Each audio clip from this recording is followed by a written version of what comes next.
7280 जीने की राह 71 बनकर बिष्टा गोबर टटी खाएगा। अब तू अपने बलियानी शारीरिक शक्ति पद की ताकत की बातें करता है, फिर पशु बनकर महान कष्ट उठाएगा। नर से फिर पिशुआ कीजे गधा बैल बनाई, 56 भोग कहाँ मन बोरे कुरड़ी चरने जाई। संसार में तेरा जीवन ऐसे है जैसे सुबह उसके जल की बूंदें घास पर चमक रही होती हैं जो कुछ समय में समाप्त हो जाती हैं। इसलिए पूर्ण सतगुरु से सतनाम यानी सच्चे नाम जाप मंत्रा लेकर भक्ति करके जीव का कल्याण करा ले। सच्चे शास्त्रानुकूल भक्ति मंत्रा के अतिरिक्त सब शास्त्राविरुद्ध साधना तो दलदल की गारा के समान है, निकालने की बजाय दुगना फंसाती है। वह साधना परमेश्वर कबीर जी के पास थी तथा कुछ संतों को भी परमेश्वर कबीर जी ने बताई थी, परंतु उनको अन्य को बताने को मना किया था। वर्तमान में सन 1997 सेकंड मुझदास रामपाल के पास है। आओ दीक्षा लो और अपना तथा अपने परिवार का जीवन सफल बनाएं। उपरोक्त सत्संग वचनों से निष्कर्ष निकलता है कि यदि सत्संग के विचार सुनने को मिल जाएं तो घर स्वर्ग बन जाता है, उसके बिना नरक सा जीवन जीना पड़ता है। इस प्रकार विश्व उद्धार संभव है। सब प्रेम प्यार से जीवन यापन करके मोक्ष प्राप्त कर सकते हैं, यह अति अनिवार्य है। वर्तमान की कुछ सत्य कथाएं। भक्त सुरेश दास के उजड़े परिवार को बसाया। गांव दीघलपाना गंजा। भक्त का नाम सुरेश अहलावत तथा भक्तमती का नाम यशवंती। दीघल गांव गवाह है कि भक्त सुरेश शराब सुल्फा तंबाकू का घड़ा आदि था।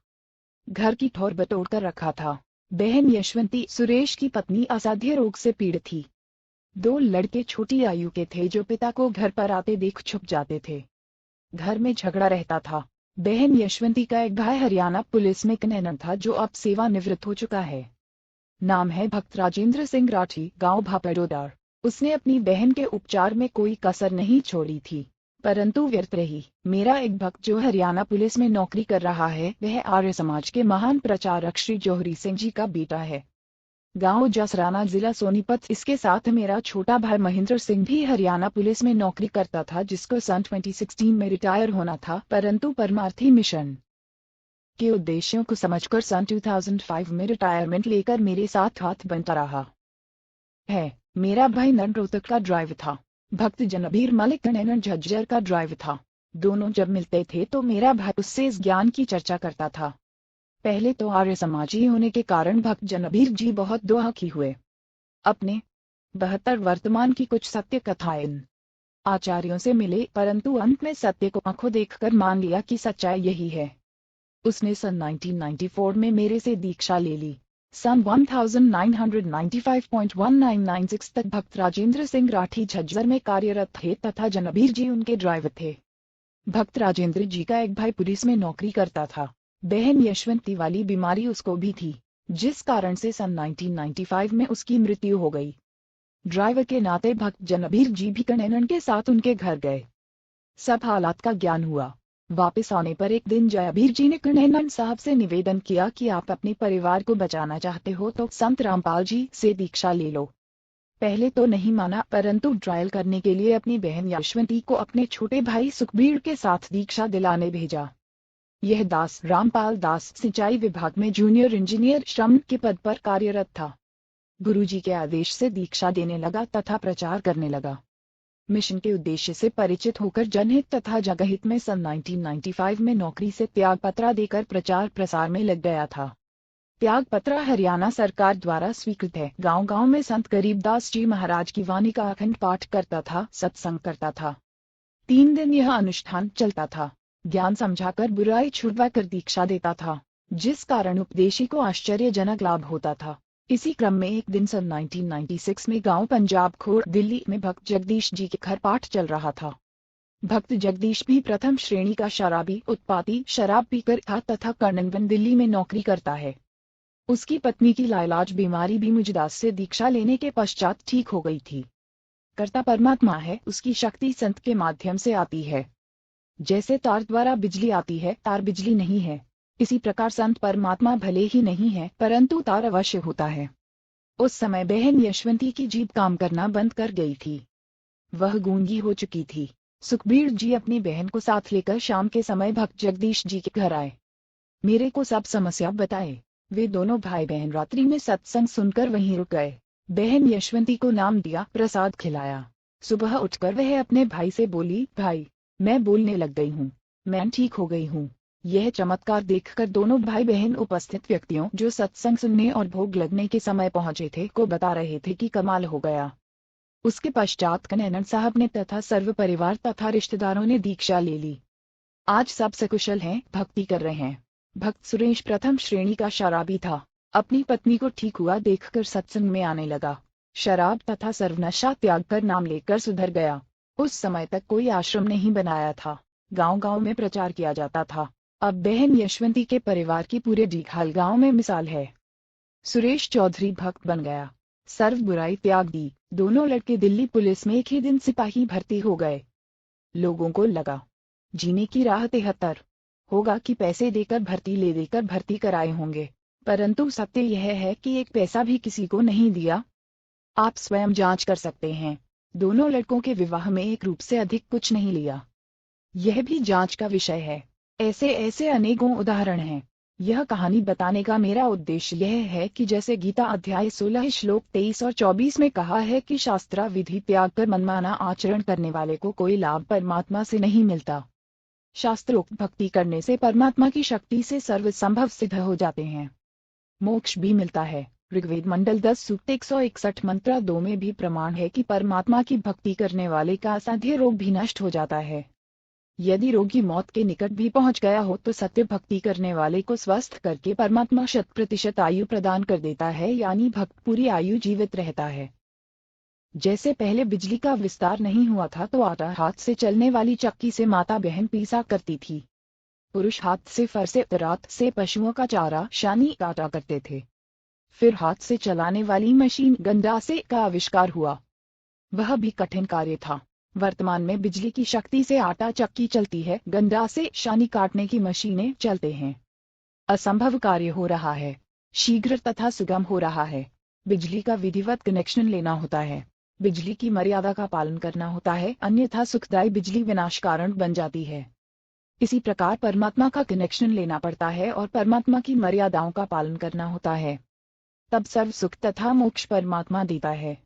मर्यादा भंग होने से परमात्मा की शक्ति आनी बंद हो जाती है। सर्व सुविधाएं मिलनी बंद हो जाती हैं। डीघल गांव के व्यक्ति उन झूठे आचार्यों की बात को सत्य मानकर करौंदा आश्रम में जाने वाले अपने गांव वालों को रोकते थे।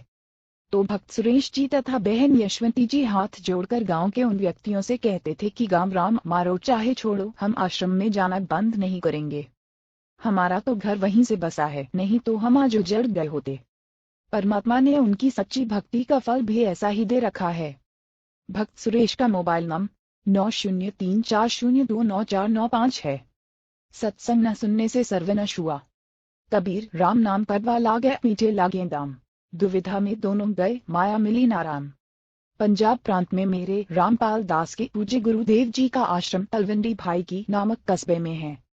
उनके सतलोक चले जाने के पश्चात उनका दास रामपाल दास महीने के दूसरे रविवार को सत्संग करने जाता था।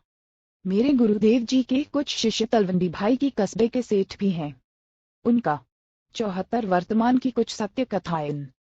रिश्तेदार शुक्रवार को एक वृद्धा की मौत पर शोक व्यक्त करने सपरिवार आया था। वह शनिवार 2 बजे बाद दोपहर को अपने घर चंडीगढ़ जाने लगा तो सत्संगी रिश्तेदारों ने उनसे कहा कि आज और रुक जाओ, कल सुबह 8:10 बजे सत्संग होगा। आप सत्संग सुनकर प्रसाद लेकर जाना। रिश्तेदार ने कहा कि कल रविवार को एक पार्टी आएगी, 2 बजे उससे मेरा अनुबंध होना है जिसमें मुझे 5 लाख का लाभ होगा। यह घटना सन 1998 की है। सत्संगियों ने आग्रह किया कि आप रविवार को 11 बजे सुबह चलोगे तो भी आप समय पर पहुंच सकते हो। फोन करके उन्हें सूचित कर देंगे कि वे कुछ देर से आ जाएंगे। परंतु वह नहीं माना। उसके परिवार में कुल 4 सदस्य थे, पत्नी तथा बेटा बेटी। चारों अपनी मारुति कार में सवार होकर चंडीगढ़ के लिए शनिवार को रवाना हो गए। चंडीगढ़ से कुछ पहले अंबाला शहर के पास एक बजरी का भरा ट्रक खराब हालत में खड़ा था। उसके पिछले पहिए निकाल रखे थे, जैक लगा रखा था। माया के लोभी को केवल 5 लाख का लाभ ही नजर आ रहा था।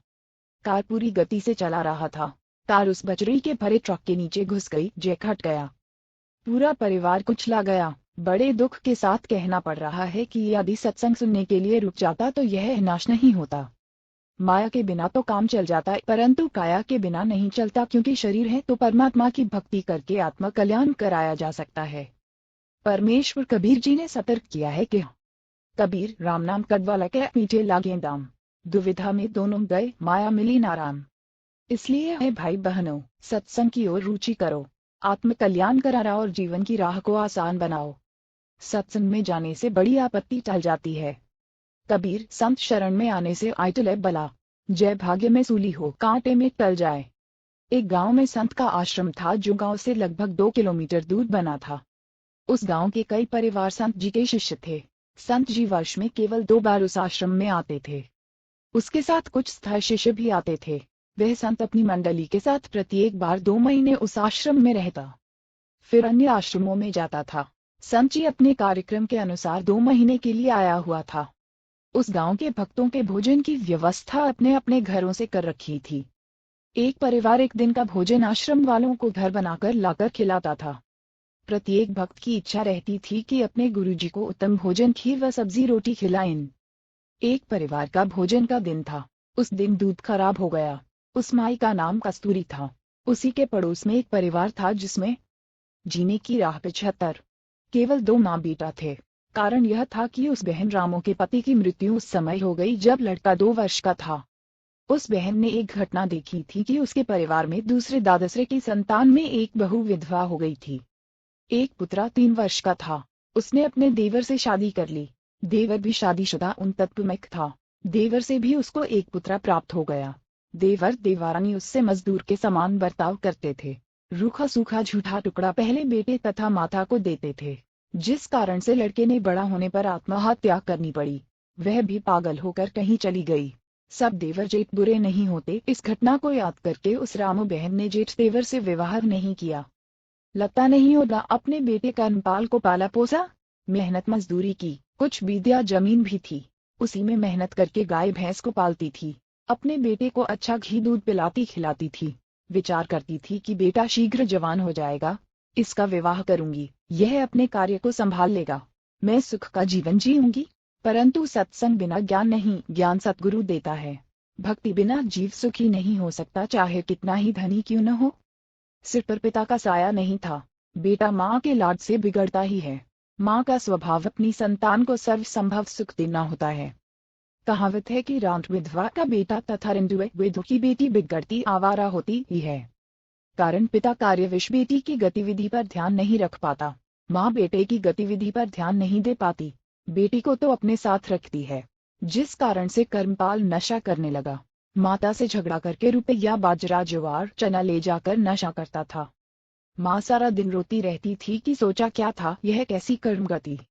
आगे से आगे सब उल्टा हो रहा है। जिस चिंता के कारण दुबली पतली हो गई थी। भक्तमती कस्तूरी अपनी पड़ोसन राम प्यारी के घर गई। पहले कुशल मंगल की औपचारिकता करते हुए पूछा कि बेटा क्या कर रहा है, कैसे हो माँ बेटा। यह बात सुनकर बहन रामू रोने लगी और बोली कि बहन कैसे भी नहीं है, लड़का बिगड़ गया है, नशा करता है, कहना नहीं मानता है, झगड़ा करता है, गाली गलौज पर उतर आता है।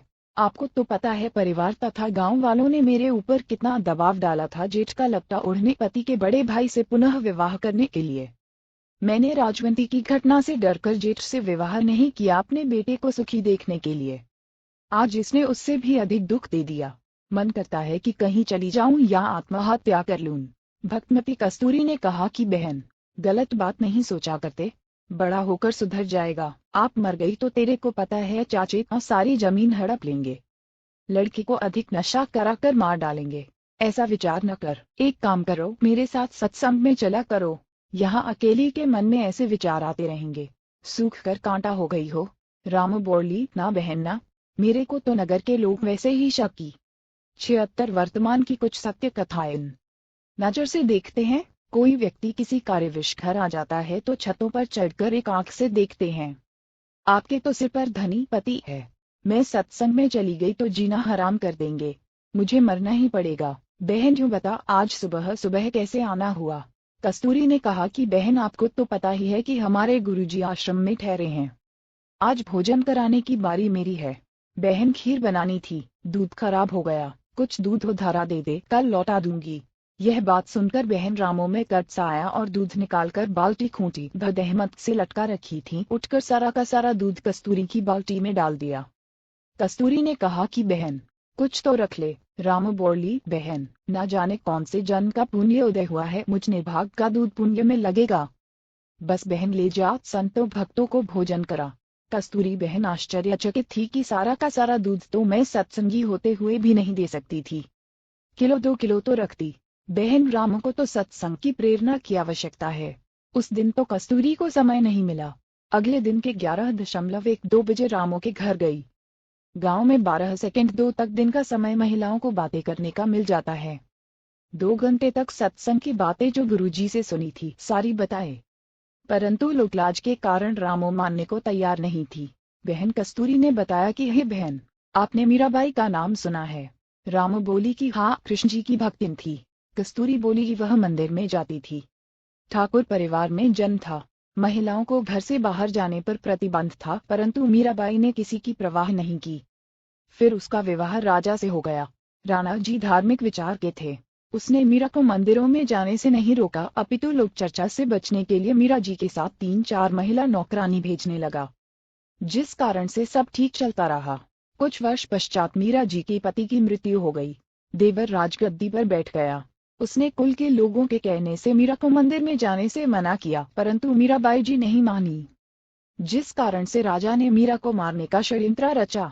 विचार किया कि ऐसी युक्ति बनाई जाए कि यह भी मर जाए और बदनामी भी न हो। राजा ने विचार किया कि इसे कैसे मारें। राजा ने कहा कि सपेरे एक ऐसा सर्प ला दे कि डिब्बे को खोलते ही खोलने वाले को डंक मारे और व्यक्ति मर जाए। ऐसा ही किया गया। राणा जी ने अपने लड़के का जन्मदिन मनाया। उसमें रिश्तेदार तथा अन्य गणमान्य व्यक्ति आमंत्रित किए। राजा ने मीरा जी की बांदी नौकरानी से कहा कि ले, यह बेशकीमती हार है। मेरे बेटे का जन्मदिन है। दूर दूर से रिश्तेदार आए हैं। मीरा को कह दे कि सुंदर कपड़े पहनकर इस हार को गले में पहन ले, नहीं तो रिश्तेदार कहेंगे कि अपनी भाभी जी को अच्छी तरह नहीं रखता। मेरी इज्जत बेइज्जती का सवाल है। बांदी ने एक आभूषण के डिब्बे को मीराबाई को दे दिया और राजा का आदेश सुना दिया। उस आभूषण के डिब्बे में विशैला काले सफेद रंग का सर्प था।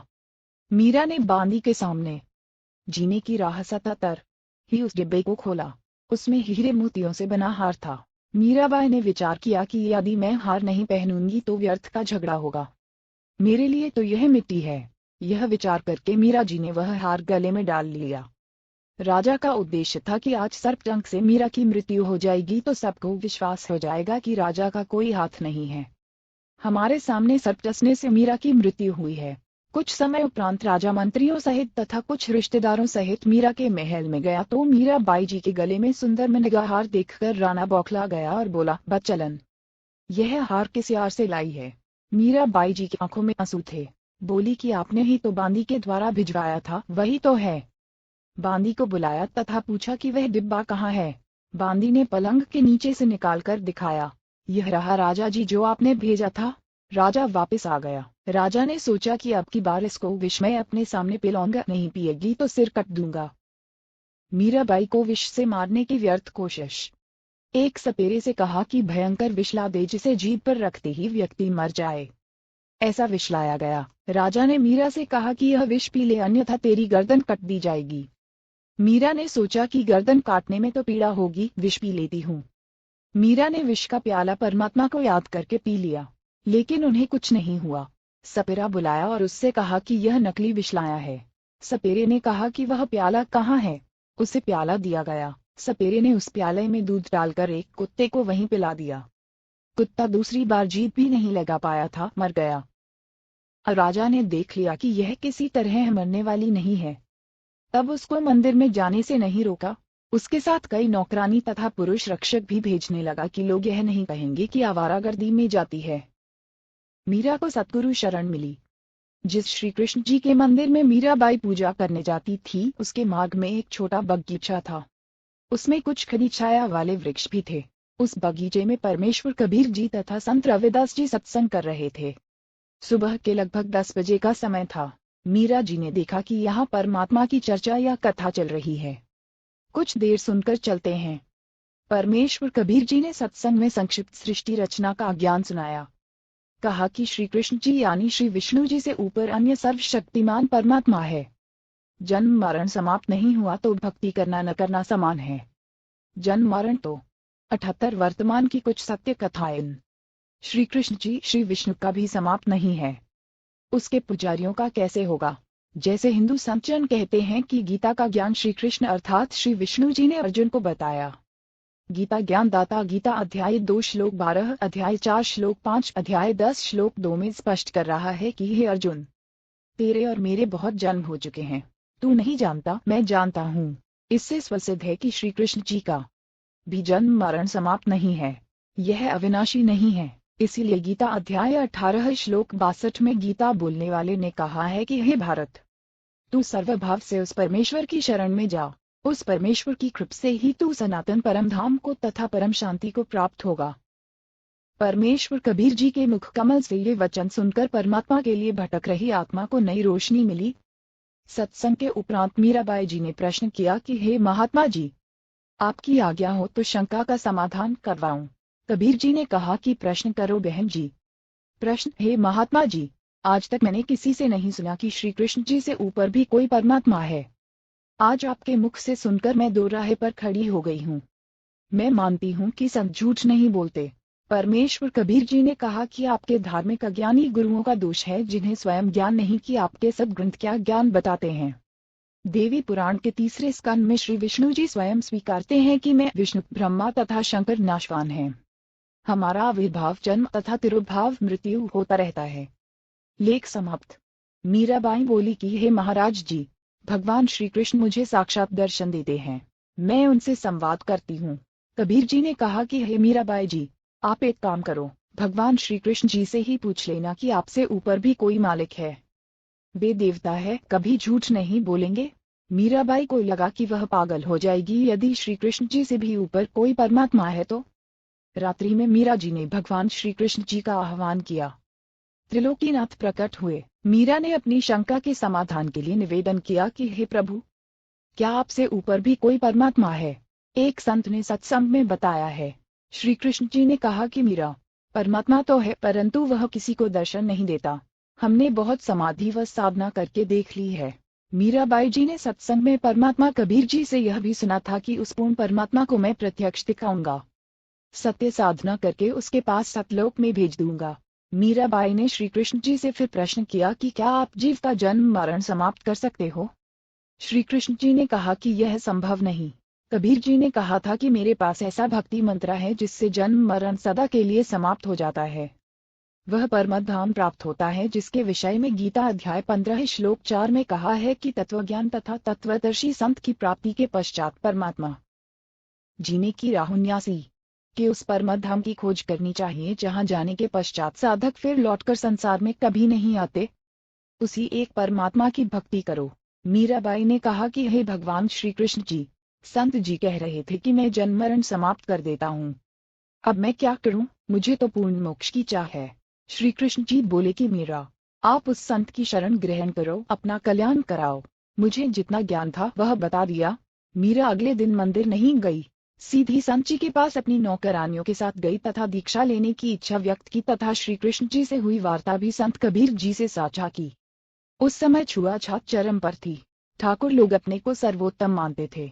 परमात्मा मान बढ़ाई वाले प्राणी को कभी नहीं मिलता। मीराबाई की परीक्षा के लिए कबीर जी ने संत रविदास जी से कहा कि आप मीरा राठौर को प्रथम मंत्र दे दो, यह मेरा आपको आदेश है। संत रविदास जी ने आज्ञा का पालन किया। संत कबीर परमात्मा जी ने मीरा से कहा कि बहन जी, वो बैठे संत जी, उनके पास जाकर दीक्षा ले लें। बहन मीरा जी तुरंत रविदास जी के पास गई और बोली, संत जी, दीक्षा देकर कल्याण करो। संत रविदास जी ने बताया कि बहन जी, मैं चमार जाति से हूँ, आप ठाकुरों की बेटी हो, आपके समाज के लोग आपको बुरा भला कहेंगे, जाति से बाहर कर देंगे, आप विचार कर लें। मीराबाई अधिकारी आत्मा थी, परमात्मा के लिए मर मिटने के लिए सदा तत्पर रहती थी। बोली, संत जी, आप मेरे पिता, मैं आपकी बेटी, मुझे दीक्षा दो। भाड़ में पड़ो समाज, कल को कुतिया बनूंगी तब यह ठाकुर समाज मेरा क्या बचाव करेगा। सत्संग में बड़े गुरुजी कबीर जी ने बताया है कि कबीर कुल करनी के कारण हंसा गया बिगोए, तब कुल क्या कर लेगा जब चार पांव का होए। संत रविदास जी उठकर संत कबीर जी के पास गए और सब बात बताए। परमात्मा बोले कि देर ना कर, ले आत्मा को अपने पाले में। उसी समय संत रविदास जी ने बहन मीरा को प्रथम मंत्र केवल 5 नाम दिए। मीराबाई को बताया कि यह इनकी पूजा नहीं है, इनकी साधना है। इनके लोक में रहने के लिए, खाने पीने के लिए जो भक्ति धन चाहिए है वह इन मंत्रों से ही मिलता है। यहाँ का ऋण उतर जाता है, फिर मोक्ष के अधिकारी होते हैं। परमात्मा कबीर जी तथा संत रविदास जी वहाँ 1 महीना रुके। मीराबाई पहले तो दिन में घर से बाहर जाती थी, फिर रात्रि में भी सत्संग में जाने लगी, क्योंकि सत्संग दिन में कम तथा रात्रि में अधिक होता था। कोई दिन में समय निकाल लेता, कोई रात्रि में। मीरा के देवर राणा जी मीरा को रात्रि में घर से बाहर जाता देखकर जल भुन गए, परंतु मीरा को रोकना तूफान को रोकने के समान था। इसलिए राणा जी ने अपनी मौसी जी यानी मीरा की माता जी को बुलाया और मीरा को समझाने के लिए कहा कि इसने हमारी इज्जत का नाश कर दिया। बेटी माता की बात मान लेती है। मीरा की माता ने मीरा को समझाया। मीरा ने उसका तुरंत उत्तर दिया। 80 वर्तमान की कुछ सत्य कथाएं। शब्द। सत्संग में जाना ए मीरा छोड़ दे, आए महारी लोग करने तकरार। सत्संग में जाना मेरा ना छूटेरी, चाहे जल के मरो संसार टेक। थारे सत्संग के राहे में आहे वहाँ पे रहते हैं काले काले नाग, कोवे नाग तने डसले वे। जब गुरु महारे मेहर करे आरी वे तो सर्प गंडे वे बन जावे एक। थारे सत्संग के राहे में आहे वहाँ पे रहते हैं बबरी शेर, कोई शेर तन खा ले वे। जब गुरुआ की मेहर फिर आरी व तो शेरा के गीदड़ बन जावे दो। थारे सत्संग के बीच में आहे वहाँ पे रहते हैं साधु संत, कोई संत तनले रमय। तेरे री मन में माता बाप है री, संत मेरे माँ बाप हैं री, आरी ये तो कर देगे बेड़ा पार 3। वो तो जात चमार है, ईसा में महारी हार है। तेरे री लेखा है माता चमार है री, मेरा सिर जिनहार है री। आरी वे तो मीरान के गुरु रविदास 4। यह कथा सुनकर राम प्यारी रामों की आंखें सी खुल गई। अगले दिन कस्तूरी के साथ सत्संग में गई और एक सत्संग सुनते ही दीक्षा ले ली। फिर एक दिन के भोजन की सेवा मांगी। सब परिवारों ने कहा कि बहन, हम अपनी सेवा नहीं छोड़ सकते। गुरुजी अगली बार आएंगे तब तेरी बारी लगवा देंगे। भक्तमती रामों को तो पल की भी चैन नहीं थी, रोने जैसा चेहरा कर लिया। उसी समय कस्तूरी बोली कि बहन, आगे जब मेरी बारी आएगी तो सुबह का भोजन मैं करा दूंगी, रात्रि का आप करा देना। रामों की खुशी का ठिकाना नहीं रहा, कहीं कहीं पैर टिके। बारी आने पर रात्रि का भोजन तैयार किया। खीर, हलवा, सब्जी, मांडे, पतली रोटी, फुलके बनाए। परंतु लीला सतगुरु की, रामों को तेज बुखार हो गया। शरीर अंगार की तरह जलने लगा। एक कदम भी चलने की हिम्मत नहीं रही। उसी समय रामों का लड़का आ गया। बहन रामों ने कहा कि बेटा, आज मेरा एक काम कर दे, तेरा जिंदगी भर एहसान नहीं भूलूंगी। बेटा, मैंने गुरु बनाया है, आज रात्रि का भंडारा तेरी ताई बिकमती कस्तूरी की बारी से मांग कर लिया है। बेटा देख, मेरे को तेज बुखार हो गया है, बदन आग की तरह जल रहा है, चलने की हिम्मत नहीं है। लड़का बोला कि मुझे समय नहीं है, मैं न देकर आऊं भोजन आश्रम में। माताजी, आप उस आश्रम में ना जाया करो, मुझे आपके बारे में बहुत कुछ सुनना पड़ता है। यह सुनकर भक्तमती रामो फूट फूट कर रोने लगी। लड़के को दया आई, परंतु झुंझला कर बोला, कहाँ है भोजन, दे आता हूँ। रामो बहन तुरंत उठी और सब भोजन दे दिया। लड़का उस भोजन को एक तसले में रखकर आश्रम में ले गया। रामो गुरुजी से बार बार निवेदन करती थी कि गुरुजी, लड़का नशा करता है, घर की ठौर बिटौड़ा कर रखा है, बात नहीं मानता, उसको भी शरण में ले लो।